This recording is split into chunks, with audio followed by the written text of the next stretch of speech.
Dr. Marchankisi here with your Science Moment. I talk a lot about collectivism, Islamism, socialism, mass hysteria, and the kinds of crimes against humanity. And there's a unique social mania of sorts that is happening that's describing Islam as, in some sense, disproportionately prone to dangerous isms, Islamism in particular. But remember, Islamism isn't some alien force unique to the Muslim world.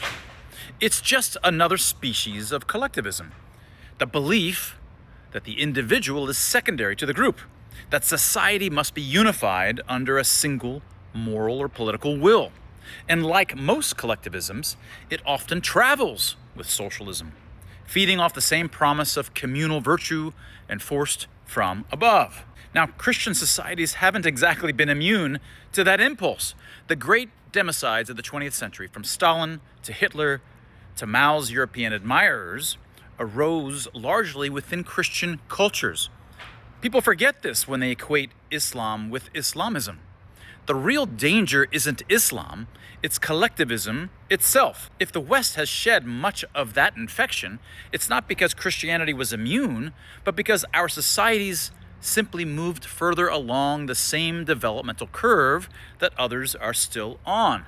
Before we get too smug about Islamism, remember where Christian societies stood just 50 years ago. In 1975, half of Europe was under communist rule.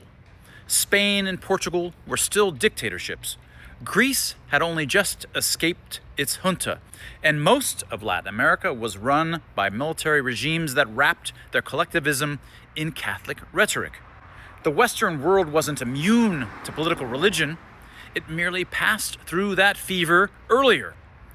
Islamism is not a unique defect of Islam. It's the same collectivist impulse that once gripped Christendom. Even the West's collectivisms once came dressed in Christian robes. Franco's Spain called its dictatorship a crusade. Salazar's Portugal ruled under the slogan, God, Fatherland, and Family. Mussolini signed a pact with the Pope and sold fascism as the savior of Christian civilization. Even Hitler preached a positive Christianity, scrubbed of its Jewish roots. And of course, all of Germany was essentially Christian. And across Latin America, juntas justified their brutality as moral renewal. Collectivism in the West didn't arrive with red flags alone. It often carried a cross. The difference today isn't moral superiority, it's timing. The Christian world burned through its bout of political religion earlier. Muslim societies, and indeed much of the non-Western world, are still in the thick of it. The pattern is civilizational, not theological. Every society is vulnerable to the same gravitational pull toward unity, purity, and control.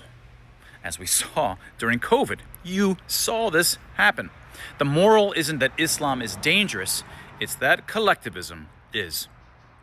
And that was your Science Moment.